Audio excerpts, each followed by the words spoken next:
2010년 유니안의 도전. 중국 칭다오에서 우리나라 기업들의 도전과 성공을 알아보고 스다오에서 해상왕 장보고의 도전의 흔적을 찾아 지금 출발합니다.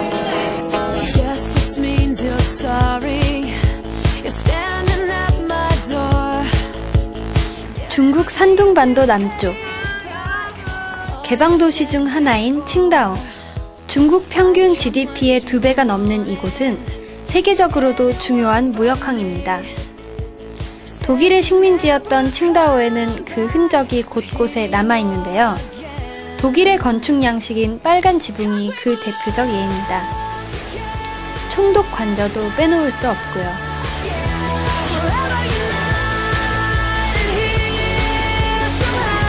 그때는 1997년도에 있었습니다. 독일 사람들이 청도를 무력으로 점령하면서 홍독일 삶에서 많은 돈 들여서 지은 겁니다. 독일 돈으로 50만 마르크 썼다고 했지 않습니까? 그렇게 많은 돈을 들이면서 자기가 사는 집을 잘 가꾸려고 하는 거죠. 세계적으로 인기 있는 칭다오 맥주도 독일 사람들이 전수해준 비법이라고 합니다.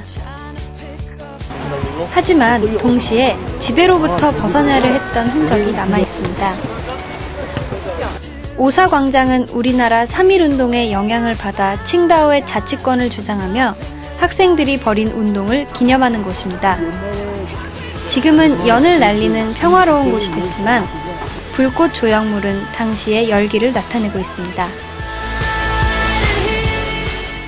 나날이 발전하고 있는 칭다오는 우리나라 기업과도 관련이 깊은데요. 1999년부터 우리나라 기업이 진출하기 시작해서 현재는 4,000개가 넘는 기업이 있다고 합니다.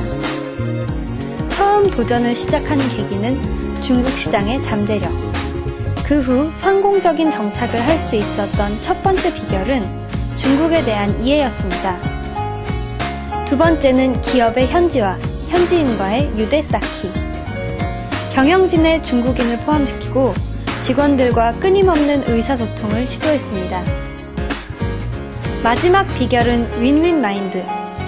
다 잘 돼야 돼. 철저한 준비, 도전 정신, 그리고 로컬 기업의 협조, 더 나아가서 어떤 회사 내에서의 어떤 원활한 노사 관계, 좋은 경영진의 리더십, 이런 게 다 필요해요. 중국과 경쟁하는 것이 아닌 동반 성장을 목표로 하고 노사 문제가 발생했을 때도 대립하기보다는 대화로 해결했습니다. 그 결과 우리나라는 칭다오에 진출한 국가들 중 가장 성공한 나라의 하나가 됐습니다.